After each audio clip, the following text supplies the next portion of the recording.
listener production. Hey, Bension here with part 2 of the briefing's special episode on whether convicted murderer Alicia Schiller should be allowed to have a child through IVF while serving her prison sentence. If you haven't listened to part 1, barrister Greg Barnes makes the forceful case that Schiller should be allowed to get IVF in prison. It's a fascinating and challenging conversation, and if you haven't listened, make sure that you do. Schiller stabbed her roommate to death in 2014, and she's currently serving a 16-year sentence in a maximum security prison in Victoria. And she's been given permission to leave jail for IVF treatment. If she gets pregnant, it's being reported that she plans to raise the child with her in prison for the first 5 years, then hand the child over to her parents while she serves what's left of her sentence. Victorian Liberal MP Brad Battin says this is outrageous. Brad Battin, welcome to the briefing.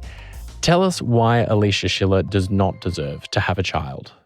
Look, obviously the major thing here is you have to put it into what world it would be seen as common sense. Well, someone who's taken the life of a mother by stabbing them to death, a mother of 3, is now sentenced to 16 years in prison, should have rights and access to an IVF treatment program to assist her having in the life that she stole from somebody else. So we're very concerned that she gets the opportunity that she stole from others.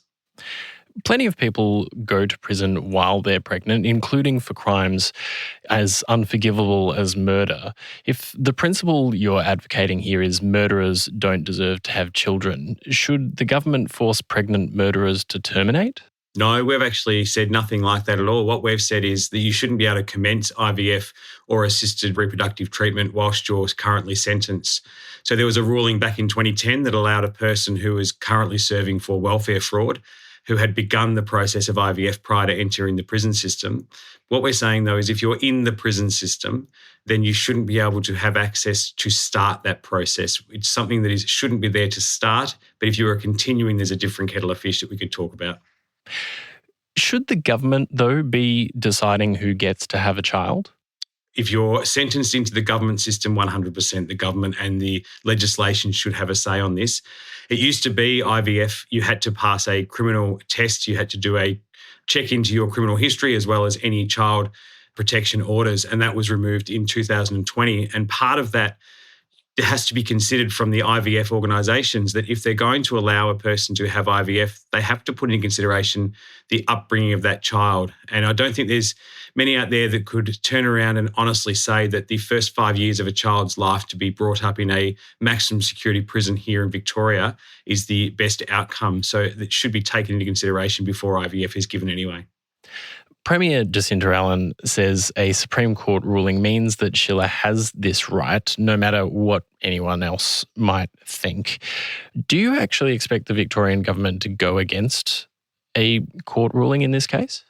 Well, the legislation is designed, written and put through the Victorian Parliament. So for the Premier to say that a Supreme Court ruling in the past is her reason that she can't make a change or put legislation through the Parliament we are offered to do today, on those grounds, then people like Paul Denyer, the Frankston murderer, would be getting out of jail at some stage because the legislation said that a Supreme Court ruling said at some stage he should be able to get parole. But the Parliament overrode that and put in new legislation to prevent that. So the Victorian Government does have the power to make these changes, and that some of those changes need to come into consideration of what's in the best interest of a person who is going to be born into a prison system. And I think it's really important that Jacinta Allen puts that into perspective rather than trying to make this as a political issue based on a Supreme Court decision in 2010, actually have the courage to come out and make the changes that we've recommended this week. Lots of people do, as I mentioned, have children in prison. There is access to medical care, there's access to housing, there's access to food. Isn't this a better place to raise a child than some other situations outside of prison? No, there's no circumstances where I'm going to turn around and defend raising a child in a maximum security prison and then at 5 years' age disrupt their life and send them back out to other family members who they may have had visiting rights with once a week if they were lucky. We've got to actually take into consideration the child here. So yes, there's circumstances where a mother will go into the prison who already has a child or already is pregnant, and then the circumstance of the best outcome for that child is to try and do the best option to keep that family united with a goal that they're going to get out together and go back out and try and hopefully create a new life. What we're seeing here, though, is actually where a child is going to be born in the prison, 5 years later be released to family, and we already know there's issues with connections in this family. So we're creating a rod for our own back effectively in the future, and it comes down to what is the best outcome for a child, and why should a person who stabbed a mother to death, who was a mother of 3, have the ability to have that child? It is not fair, it is not right, and I can't find a justification for it. Alicia Schiller is already serving a 16-year prison term. It is a pretty extraordinary government intervention to stop someone having a child. Isn't she already being punished? Well, I would say 16 years for taking a life of a mother of 3. If you go and ask the orphaned child who was 4.5 and in the house at the time, that you would get a very different answer to even what I'm going to give. But 16 years is not a lot when you take a life and effectively then want to be rewarded by getting the opportunity to have a child whilst you're in the prison.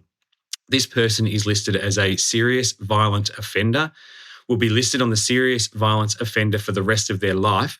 If we were talking about a male in prison as a serious violent offender, our topic would be totally different. People would be saying we should be keeping them away from children and keeping them away from everyone. The reality is, she should not have the entitlement to have a child while she's in there. She is a serious violent offender. She has left behind family and victims, and we need to put the consideration of those victims first, not last, like they're getting put at the moment. Legal experts, including Greg Barnes, SC, have said that the outrage around this is understandable, but that this is a serious violation of someone's human rights.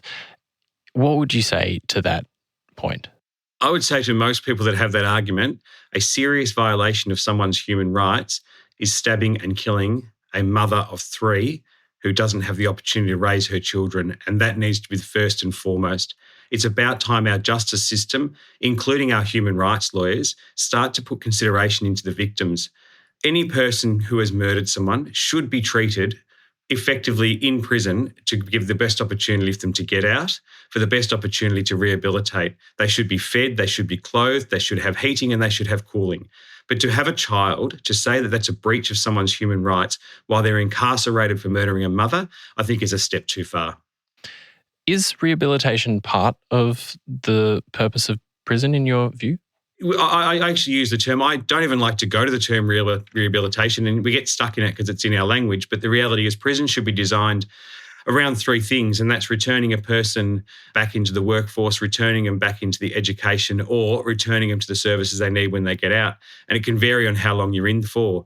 And the questions that we need to ask on any of these circumstances, including the current one we're doing, is what are they doing to address their offending behaviour? Will they come out safer and will they come out better? And I think it's really important that all those things are part of the process when you're in prison. So is rehabilitation part of that cycle? Yes, it is. It's really important that we do have people going in there. They have the penalty which has been taken away. Their liberty is gone. But if we're putting them in there and just locking them up, they're going to come out worse. It's government's responsibility to put programs in place, give them the opportunity so they come out better than they went in. But isn't one of those programs access to IVF and access to care for people who have children in prison? Well, the current system, no, this shouldn't be to have access to IVF. That's what we're arguing right now. But the access to other programs, the access to your family on visits, etc., we're not denying any of that. And we've said that the system at the moment where there's a limited number of people that do raise their children, and we're talking very limited numbers that have a child when they go into the prison and have it in there, we're not saying anything on that. To turn it around to that would be really incorrect reporting. We've actually quite specifically stated anyone who hasn't commenced IVF treatment and gets sentenced to a sentence like this should not have access.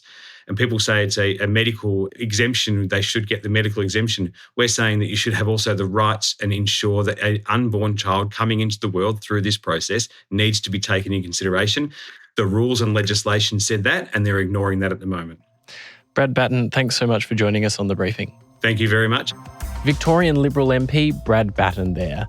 And as we mentioned, this is the second part of a special 2-part episode of The Briefing on whether Alicia Schiller should be allowed to get IVF treatment in prison.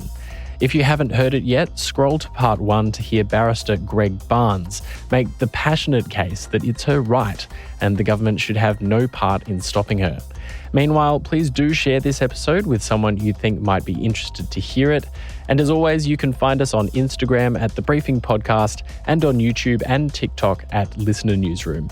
Till next time, I'm Bension Siebert. Catch you then.